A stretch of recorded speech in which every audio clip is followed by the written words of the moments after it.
Governor Janet Mills' priorities in the supplemental budget is increasing medication-assisted treatment in county jails. The goal is to stop the cycle of opioid addiction that so often leads people right back behind bars. There's one county jail in Maine that is trying a different approach with a pilot project. And it's one that's showing some impressive results. Chris Costa is here to tell us more about it. Hi, Chris. Hi, Brian and Amanda. One of the most common medications to help people with opioid substance use disorder is called buprenorphine. You may have heard of it by the brand names Suboxone. The Somerset County Jail partnered with one of the state's leading addiction doctors to give jail residents a unique version of this medicine. It is one of just 2 correctional facilities in the country using this approach. I got to watch the process firsthand, and inmates told me this effort has been life-changing. In this small town in Maine, something big is happening. Start getting you set up on the Maine State Housing site. The Somerset County Jail in Madison is preparing inmates for life on the outside. It's a little overwhelming, but it's exciting. Jennifer Lynch says she's ready. I feel like for once I finally got this. Attention all staff and inmates, attention all staff and inmates, commencing AM2 count. There's my cue. When we met her in September, she was finishing her sentence on drug crimes. Crimes that stem from her 11-year addiction to opiates. Trying to get sober through detox brought the physical and mental pain of withdrawal. There was nothing like this. Like, it was purgatory. It was absolutely the worst. I was hallucinating. I was really bad off. The symptoms alone from just diarrhea and, vomiting.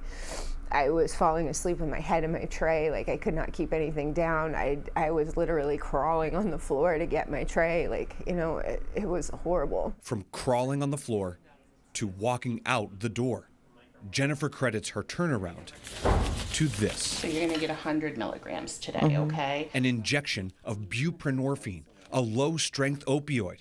So just numbing you up here. Doctors give it to people with substance use disorder to diminish the pain of withdrawal.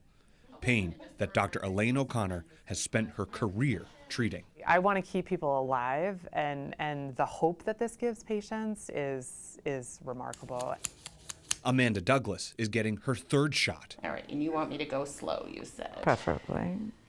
And we're done on this one. To actually hear them articulate it in a way that makes they feel safer almost being on this medication, it's very powerful. It was O'Connor's idea to give jail residents this option. Data show people getting out of jail are at a higher risk of dying from an overdose. The opportunity to make significant changes is really in a correctional facility. And I think it's a very reachable moment for people. I mean, when a lot of times people end up in jail, they sort of have this moment of, oh my gosh, how did I end up here? And it's a time you can really help people kind of get on track and make sure that the life that they want is what they can build when they get outside. Yep, you can see the lump right there. This injection is unique. Still the depot medication from last time? Its effects last for 28 days.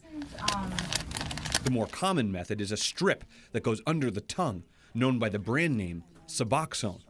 Its effects only last 24 hours. Really, in 24 hours, it's pretty much wearing out of your system, so you start to go into withdrawals. Greg Ellis is a physician assistant at the Somerset County Jail. He and other jail staff agree the strips are inefficient. It's cumbersome giving the Suboxone every day in jail. It takes more supervision, making sure inmates do not sneak a strip back to the pod to sell on the black market. Plus, when the effects of the strip wear off, the pain of withdrawal creeps back in. So you still kind of have that mindset of, I need to take my daily dose. It's crazy. Even just missing it after a few hours, for me anyways, would set things off and I wouldn't feel right. And then, with that, it's dangerous too, because cravings will start to come back. And if you're in that perfect storm scenario, somebody shows up that, you used to use with, it triggers it again. Good. With this shot, called Sublocade. Because it's available to anyone who comes in and wants it, it also helps to reduce the likelihood of diversion because there's no real black market value. More importantly, it gives a steady state of release, and they can't choose not to use it. If somebody in a Suboxone program has a bad week, breaks up with their girlfriend, again, is at a risky moment, and says, forget the Suboxone, I'm going to go to heroin today, they can't make that choice. But it saved my life, honest to God. Since Dr. O'Connor and jail staff started this program in August of 2022, they say they have served more than 200 inmates. She says this program fills a gap in rural areas where treatment and other resources can be far away, in miles or months. We have a 6-month wait to see a substance use counselor. I mean, there's just all these problems, plus transportation is a challenge, that they have the medication in their system when they depart this facility, and they may be going 30, 40, 60 miles away. The fact that they're covered during that period is just huge. So we are going to compare our outcomes. Early data from this program shows about 2 of every 3 inmates who left jail made the first appointment with a counselor to start their recovery journey. That's compared to 2 out of every 10 inmates who use strips, staff say. They're kind of settled, just calm. O'Connor says that's the benefit of the shot. That clarity, that freedom from pain that helps them get on the right path. And word is spreading. This is the inmates themselves talking to their buddies when they get out and say, man, you got to try this Sublocade. It's like a whole new world. And then when they go into jail, since we're the only jail right now that currently has this program, they want to be transferred here so they can get Sublocade. I do Franklin County Jail as well. It's a smaller jail, and we do Suboxone, but we do not do Sublocade. And they will ask me, I hear you're doing that Sublocade over at Somerset. Can I go over to Somerset? According to the Rural Communities Opioid Response Program through the federal government, 75% of male inmates and 86% of female inmates in Maine suffer from substance use disorder. I think we're really maybe lessening the likelihood that they will reoffend and end up back in jail. Our inmates, that is someone's brother, husband, father, mother, aunt, uncle. This affects all of us. Yeah, no, that was super helpful. Dr. O'Connor and her team have also written a manual so that other jails could replicate this program. The problem is the cost. It's a huge amount of money because it's just so expensive per shot. Each shot is between $1,500 and $1,900 a piece. Federal laws prevent Medicaid from covering people who are incarcerated. The Atticus would pay for the medication. Medicaid will pay for it once the person's no longer incarcerated. Maine's opioid response director, Gordon Smith, says the state has invested $1 million in this program so far, due to the impressive results. That early data was showing that 70% of them made that first appointment once they got out. Which is almost unheard of.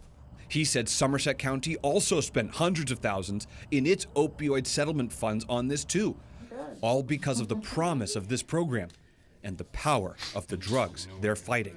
Then you start to realize over time that there really is a disease, something that takes a mother's want to care for her child away and chooses heroin over the care of her child. I mean, that's a powerful process going on in the body. Thank you so much, Jennifer. A process Jennifer knows well, one she never wants to repeat. I wouldn't have been able to stay clean on the outside without it. I know that. I have the chance to be a mother again. I have the chance to find who I am again. How much of that is because of this Sublocade? Everything. Everything.